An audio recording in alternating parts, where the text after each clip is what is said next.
Con tu luz alúmbranos, queremos ser tu resplandor. Enciéndenos para alumbrar. Que esta palabra sea para ser mejor, Señor, para ti, para un futuro, Señor, que nos espera contigo. Te damos gracias en el nombre de Cristo Jesús. Amén. Y amén. Mis hermanos, vamos a empezar en Jeremías 31 y vamos a leer del 31 al 33. Y busquen en sus Biblias porque no van a ver uno de los versículos ahí. Entonces, del 31 al 33. Amén. Jeremías 31 al 33 dice así: He aquí que vienen días, dice Jehová, en los cuales haré nuevo pacto con la casa de Israel y con la casa de Judá, no como el pacto que hice con sus padres el día que tomé su mano para sacarlos de la tierra de Egipto, porque ellos invalidaron mi pacto, aunque fui yo un marido para ellos, dice Jehová. Pero este es el pacto que haré con la casa de Israel después de aquellos días, dice Jehová. Daré mi ley en su mente y la escribiré en su corazón, y yo seré a ellos por Dios y ellos me serán por pueblo. Qué privilegio, ¿verdad? A pesar de todo lo que ellos hicieron, de todo lo que hizo Israel para renunciar a Dios de alguna manera, Dios nunca renunció a ellos. Ellos nunca dejaron de ser lo que son, un pueblo privilegiado, un pueblo escogido por Dios, bendecido por Él.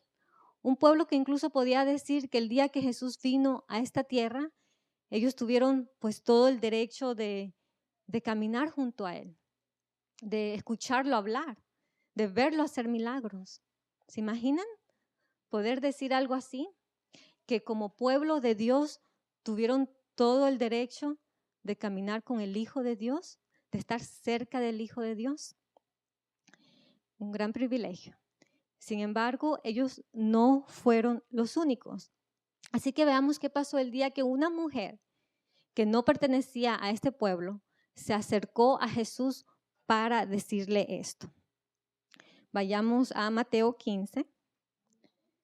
Mateo 15 del 21 al 22. Saliendo Jesús de allí, se fue a la región de Tiro y de Sidón. Y he aquí una mujer cananea que había salido de aquella región, clamaba diciéndole: Señor, hijo de David, ten misericordia de mí. Mi hija es gravemente atormentada por un demonio. Aunque esta historia es una historia real, de alguna manera Jesús la utiliza para contarnos una parábola, donde los personajes son reales y donde los protagonistas son esta mujer, todos los que estaban escuchando en ese momento e incluso nosotros. Así que vamos a ver qué más pasó. El 23 dice: pero Jesús no le respondió palabra. Entonces, acercándose sus discípulos, le rogaron diciendo: despídela, pues da voces tras nosotros. Él respondiendo dijo: no soy enviado sino a las ovejas perdidas de la casa de Israel. Algo muy cierto, ¿verdad? Porque ese Dios de Israel, ese Dios de pactos, había hecho un nuevo pacto con su pueblo. Un pacto pues que les ofrecía perdón, les ofrecía salvación, les ofrecía una relación con Dios. Algo imposible, pero que Jesús vino a hacer posible. Lo bueno es que ellos no eran los únicos. Así que veamos qué más pasó. El 25 dice: entonces ella vino y se postró ante él diciendo: Señor, socórreme. Respondiendo él, dijo: no está bien tomar el pan de los hijos y echarlo a los perrillos. Con esta respuesta vemos que Jesús logra que ella muestre algo que iba a cambiar la vida de esta mujer. Veamos lo que dice el 27. Y ella dijo, sí, Señor, pero aún los perrillos comen de las migajas que caen de la mesa de sus amos. ¿Qué mostró ella? Amén. El otro día alguien me decía, ¿cómo me gustaría poder ver a Dios, poder escuchar a Dios, así como esos grandes hombres de la Biblia lo hacían? Me decía, ¿cómo me gustaría poder ver todos esos milagros que ocurrieron en el Antiguo Testamento? Y me preguntó, ¿por qué no podemos ver a Dios? ¿No sería mejor eso? ¿No acabaría eso con esa incredulidad que hay en el mundo? Y aunque su pregunta tenía sentido, yo terminé respondiéndole, no, porque para creer en Dios se necesita mucho más que ver o oír a Dios. Se necesita fe. Y eso fue lo que mostró esta mujer. Fue esa fe en Jesús que hizo que ella anhelara ser parte de ese pacto. Algo imposible porque ella no pertenecía a ese pueblo. Ella era una mujer cananea. Ella no tenía ningún derecho a nada, pero tenía algo. Tenía fe en el Hijo de Dios. Tenía fe en el Mesías, en el mediador del nuevo pacto. Veamos cómo él responde. Versículo 28 dice, entonces respondiendo Jesús dijo, oh mujer, grande es tu fe, hágase contigo como quieres. Y su hija fue sanada desde aquella hora. Grande es tu fe. Ella recibió todo de Jesús, no por ser parte de Israel, sino por creer en el Dios de Israel, en el único que podía hacer posible lo que era imposible, que es que seamos parte de ese pacto, de ese nuevo pacto, ¿verdad? Vayamos a Efesios 2, del 12 al 14. Efesios 12, 12, 14. La palabra dice así, en aquel tiempo estabais sin Cristo, alejados de la ciudadanía de Israel y ajenos a los pactos de la promesa, sin esperanza, sin Dios en el mundo. Pero ahora en Cristo Jesús, vosotros que en otro tiempo estabais lejos, habéis sido hechos cercanos por la sangre de Cristo, porque Él es nuestra paz, que de ambos pueblos hizo uno, derribando la pared intermedia de separación. Ese es nuestro Dios, un Dios que ha hecho un pacto con nosotros también, porque quiere salvarnos, porque quiere perdonarnos, porque quiere llenarnos de grandes y mejores promesas. Ese es nuestro Dios, un Dios que ha hecho un pacto porque quiere que todo hombre sea salvo y que venga al conocimiento de la verdad. Ese es nuestro Dios, un Dios de pactos que nos ama y que siempre va a querer lo mejor para nosotros. Es por eso que el título de la prédica de hoy es Dios de pactos. Dios de pactos. Ahora vayamos a Mateo 15. Regresemos a Mateo. Mateo 15 del 26 al 28.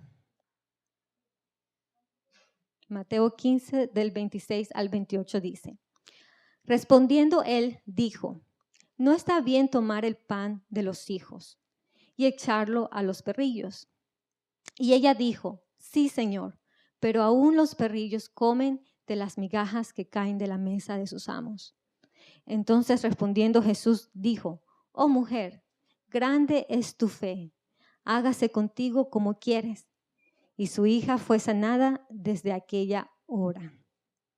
Me gusta mucho la respuesta de esta mujer porque a pesar de todo, ella mostró fe en Jesús. Mostró fe en el único que podía darle ese final feliz que ella estaba buscando, ¿verdad? Y así fue. Y así será con nosotros. Nosotros también recibiremos ese final feliz que esperamos en Dios. Amén. Nosotros también recibiremos ese final feliz porque lo dice su palabra, porque lo dice su pacto. Lo malo es que mientras llega ese día, vamos a tener que mostrar nuestra fe, así como lo hizo esta mujer. Vamos a tener que mostrar fe en los momentos más difíciles de nuestras vidas. Vamos a tener que mostrar fe cuando no entendemos nada de lo que está pasando. Vamos a tener que mostrar fe en medio de una separación, de un divorcio, en medio de una enfermedad, en medio de la injusticia, en medio de la pérdida de alguien que amábamos y que no esperábamos que se fuera así. Vamos a tener que mostrar fe porque si no lo hacemos, vamos a terminar enojándonos con ese Dios de pactos. Vamos a terminar echándole la culpa a Él de todo lo que nos pasa, echándole la culpa por todo lo que pudo haber evitado y no evitó. Y lamentablemente eso tiene consecuencias. Eso que es muy común en nosotros tiene consecuencias. Es por eso que es importante que sepamos qué nos puede pasar si nos enojamos con Dios. Y para eso la Biblia nos muestra 3 cosas que pueden pasar. Y veamos la primera. Amén. La primera sería, podemos olvidar que Él es nuestro Dios. Cuando nos enojamos con Dios, podemos olvidar que Él es nuestro Dios. ¿Se imaginan olvidar a Dios? Tratar de olvidar a Dios, tratar de olvidar ese pacto. Tratar de olvidar de que sin Él, ¿qué podemos hacer? No podemos hacer nada. Tratar de olvidar que sin Él los problemas van a ser 1000 veces peor. Simplemente porque estamos enojados con Él. O porque creemos que nos ha abandonado en el momento que más lo necesitábamos. Eso fue lo que hizo este pueblo, el pueblo de Israel. Vayamos a Éxodo 32. Éxodo 32, del 1 al 2.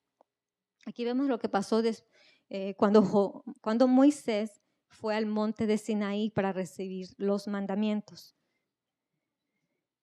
Viendo el pueblo que Moisés tardaba en descender del monte, se acercaron entonces a Aarón y le dijeron: levántate, haznos dioses que vayan delante de nosotros, porque a este Moisés, el varón que nos sacó de la tierra de Egipto, no sabemos qué le haya acontecido. Y Aarón les dijo: apartad los zarcillos de oro que están en las orejas de vuestras mujeres, de vuestros hijos y de vuestras hijas, y traédmelos. Ellos pensaron de que Dios los había abandonado en pleno desierto. ¿Cuántas veces hemos pensado lo mismo? Cuando en medio de la aflicción, en medio del dolor, en medio de la prueba, no escuchamos a Dios o no lo vemos de alguna manera. No sabemos si está ahí o se ha ido o cuánto va a tardar. ¿Cuántas veces no hemos pensado así y nos hemos enojado con Él? Nos hemos enojado con Él hasta el punto de tratar de olvidarnos de Él y buscar a alguien que lo reemplace y que pueda cumplir sus promesas. Eso fue lo que hizo este pueblo. Leamos el 4, versículo 4. Dice: y Él los tomó de las manos de ellos y le dio forma con buril e hizo de ello un becerro de fundición. Entonces dijeron: Israel, estos son tus dioses que te sacaron de la tierra de Egipto. Un gran error que cometieron, porque la tardanza de Moisés no significaba que Dios los había abandonado, ¿verdad? Sino todo lo contrario. Dios estaba firmando su pacto, como lo vemos aquí en Éxodo 31, 18. Éxodo 31, 18 dice: y dio a Moisés, cuando acabó de hablar con él en el monte de Sinaí, 2 tablas del testimonio, tablas de piedra escritas con el dedo de Dios. Imagínense, escritas con el dedo de Dios. Ellos, aquí podemos ver que Dios no se olvidó de ellos, pero ellos sí trataron de olvidarse de Dios. Ese fue un gran error que tuvo consecuencias, porque como ustedes ya saben, los que no se arrepintieron, pues no tuvieron ese final feliz, ¿verdad? Leamos lo que dice el 19 y el 20. Me gustan mucho estos dos versículos porque de alguna manera vemos a Moisés representar al pueblo y representar a Dios. En el primero dice, aquí vemos lo que el pueblo hace con el pacto de Dios. Y aconteció que cuando él llegó al campamento y vio el becerro y las danzas, ardió la ira de Moisés y arrojó las tablas de sus manos y las quebró al pie del monte. Eso es lo que hacemos con el pacto de Dios. Arrojamos las tablas de nuestras manos y las quebramos al pie del monte. Miren lo que hace Dios con nuestros dioses. El 20. Y tomó el becerro que había hecho y lo quemó en el fuego y lo molió hasta reducirlo a polvo, que esparció sobre las aguas y lo dio a beber a los hijos de Israel. Ellos tuvieron que tomar esa agua sucia, un agua que nunca iba a poder saciar la sed de nadie, un agua que nunca podía compararse o nunca podrá compararse a ese Dios de nosotros. Miren lo que dice Jeremías 2:13. Jeremías 2:13. Porque dos males ha hecho mi pueblo. Me dejaron a mí, fuente de agua viva, y cavaron para sí cisternas rotas que no retienen agua. Salmos 106:21. Olvidaron al Dios de su salvación, que había hecho grandezas en Egipto. ¿Cómo olvidar algo así, verdad? ¿Qué otra cosa nos puede pasar si nos enojamos con Dios? Bueno, creo que también podemos olvidar que nosotros somos su pueblo. Podemos olvidar que nosotros somos su pueblo y eso es un error que cometió también el pueblo de Israel camino a la tierra prometida en el desierto. Vayamos a Números 13, 32 al 33. Números 13, del 32 al 33. Y hablaron mal entre los hijos de Israel de la tierra que habían reconocido diciendo, o sea, la tierra prometida. La tierra por donde pasamos para reconocerla es tierra que traga a sus moradores, y todo el pueblo que vimos en medio de ella son hombres de grande estatura. También vimos allí gigantes, hijos de Anac, raza de los gigantes, y éramos nosotros, a nuestro parecer, como langostas, y así pareciéramos a ellos. Y así pareciéramos a ellos. Cuando ellos se dieron cuenta de que para llegar a esa tierra prometida, ellos tenían que pasar por gigantes, ellos se asustaron, ellos se desanimaron, ellos se enojaron con Dios. ¿Cuántas veces no hemos hecho lo mismo? Cuando nos damos cuenta que para llegar a ese final feliz que nos espera en Dios, tenemos que también pasar por gigantes, por pruebas, por dificultades, por aflicciones. ¿Cuántas veces no nos hemos enojado con Dios hasta el punto de no querer ser más su pueblo, de no querer servirle más, hasta el punto de querer regresarnos a ese lugar de donde nos sacó? Eso fue lo que hizo este pueblo. Leamos el capítulo 14, del 1 al 4. 14, del 1 al 4, dice: Entonces toda la congregación gritó y dio voces, y el pueblo lloró aquella noche. Y se quejaron contra Moisés y contra Aarón todos los hijos de Israel.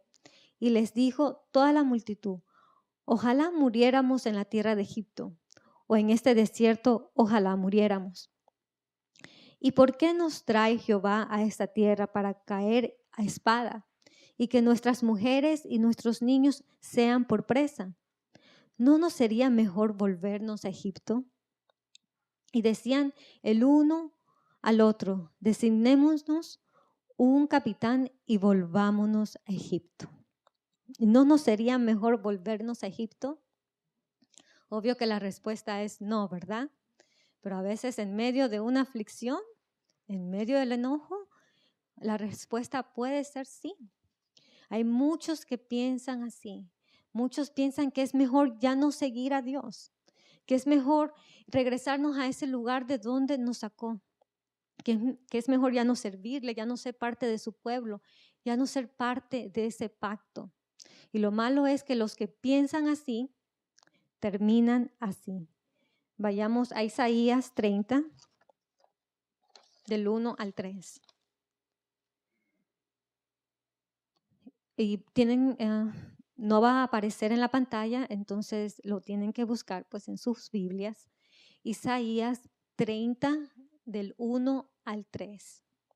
Y me dicen un amén cuando lo tengan.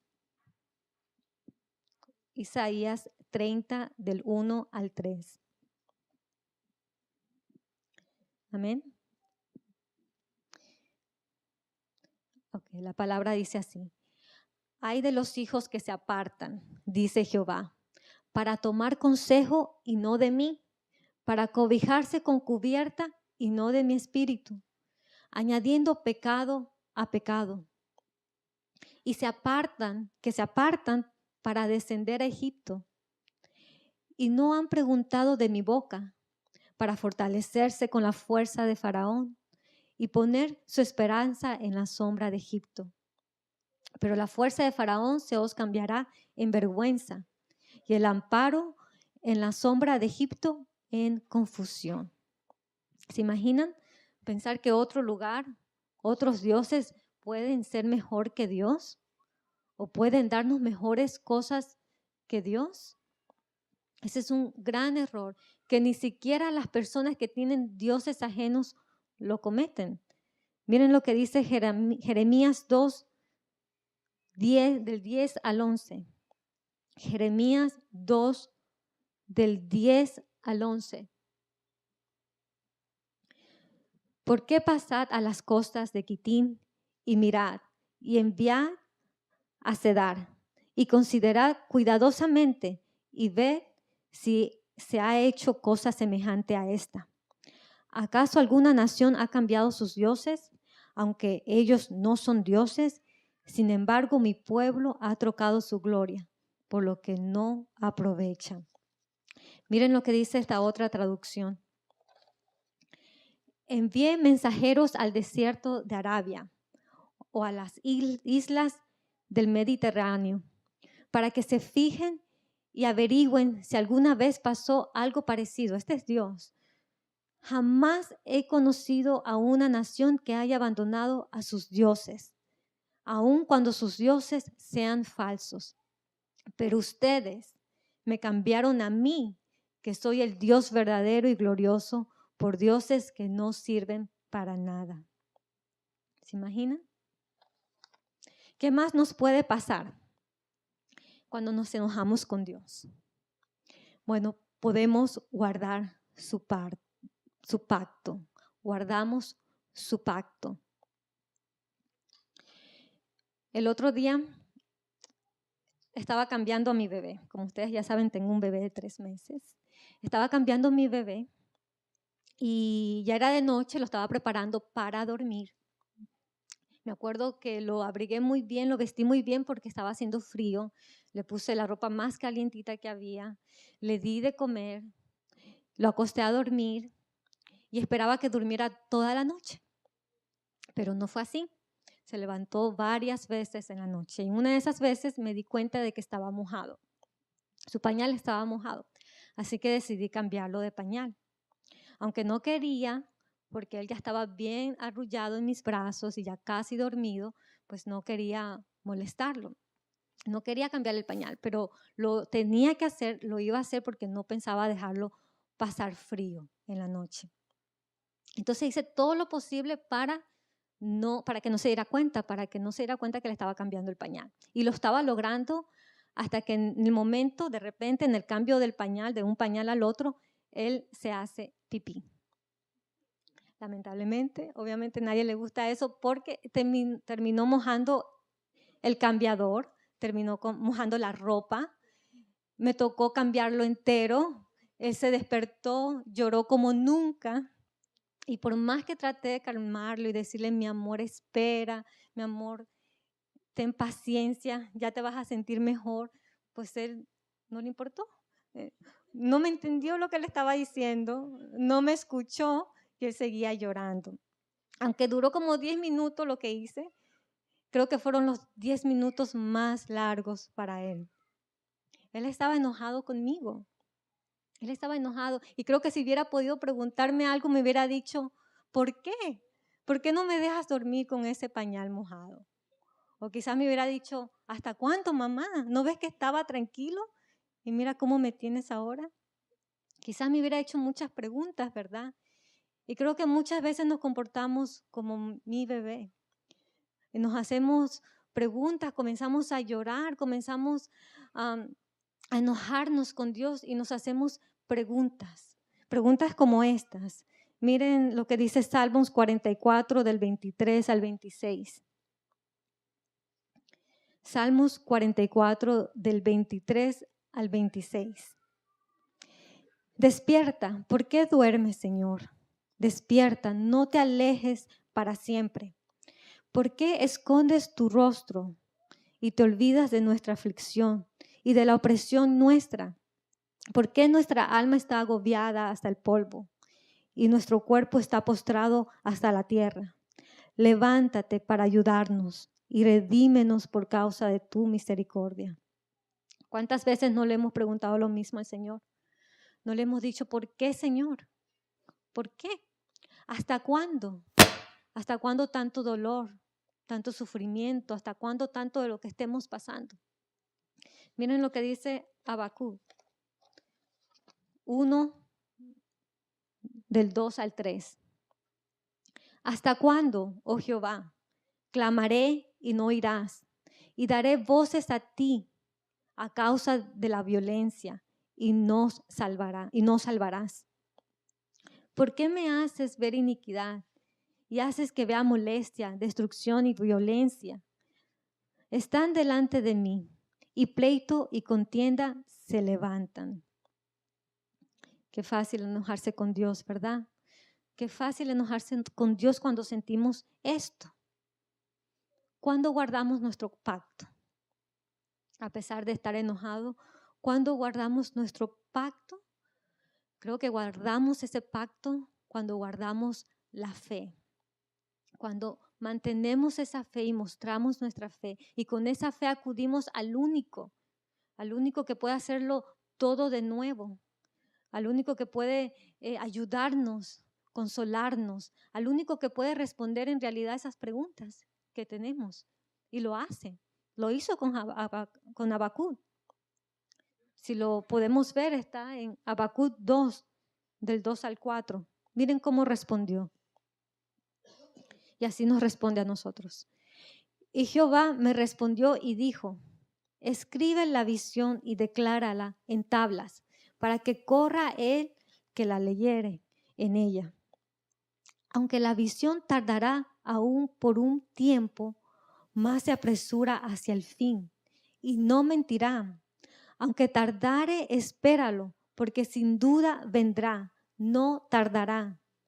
He aquí que aquel cuya alma no es recta se enorgullece, mas el justo por su fe vivirá. Se despertaron. Mas el justo por su fe vivirá. Aunque tardare, espéralo, porque sin duda vendrá.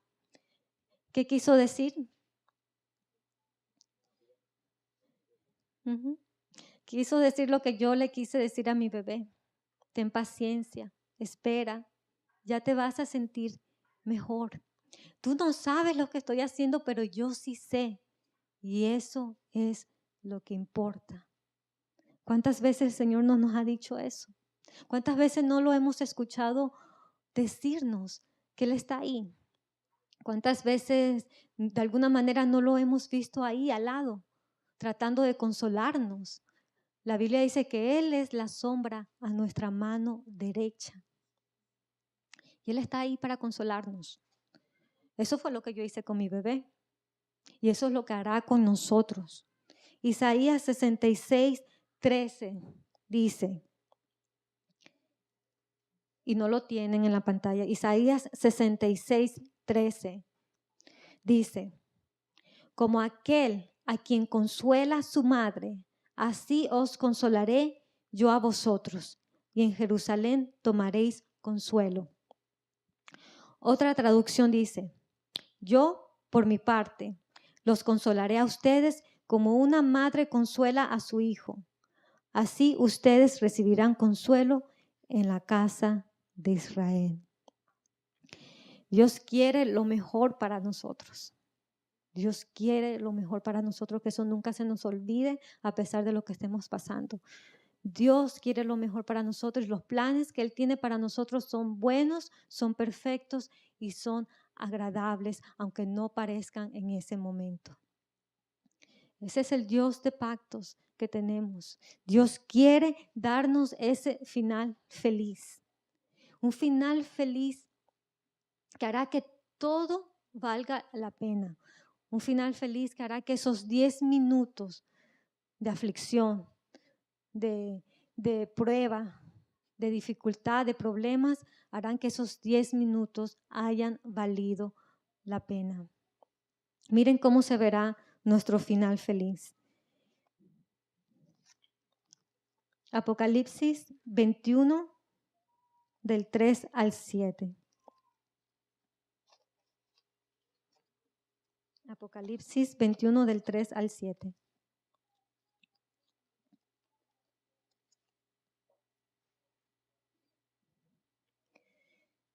Y oí una gran voz del cielo que decía, he aquí el tabernáculo de Dios con los hombres, y Él morará con ellos, y ellos serán su pueblo, y Dios mismo estará con ellos como su Dios. Enjugará Dios toda lágrima de los ojos de ellos, y ya no habrá muerte, ni habrá más llanto, ni clamor, ni dolor, porque las primeras cosas pasaron. Y el que estaba sentado en el trono dijo, he aquí, yo hago nuevas todas las cosas. Y me dijo, escribe, porque estas palabras son fieles y verdaderas. Y me dijo, hecho está. Yo soy el Alfa y la Omega, el principio y el fin. Al que tuviere sed, yo le daré gratuitamente la fuente del agua de la vida. El que venciere heredará todas las cosas, y yo seré su Dios, y él será mi pueblo. Amén. Ese es nuestro Dios de pactos. Esa es su promesa, y eso es lo que nos espera en Él. Ese es el final feliz que nos espera en Él. Ahora se han preguntado ¿qué es lo que Él espera de nosotros? Porque a veces obviamente buscamos a Él y esperamos que Él cumpla su pacto, pero ¿qué Él espera de nosotros? Miren lo que dice Hebreos.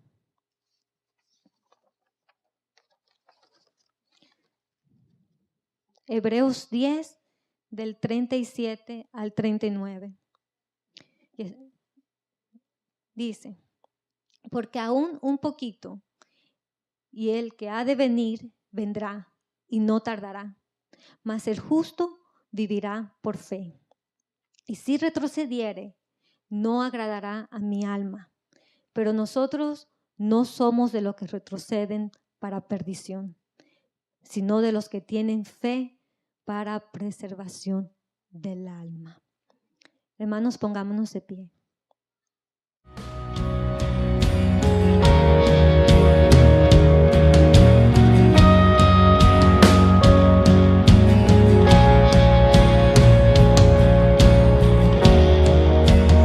Con tu luz alumbranos, queremos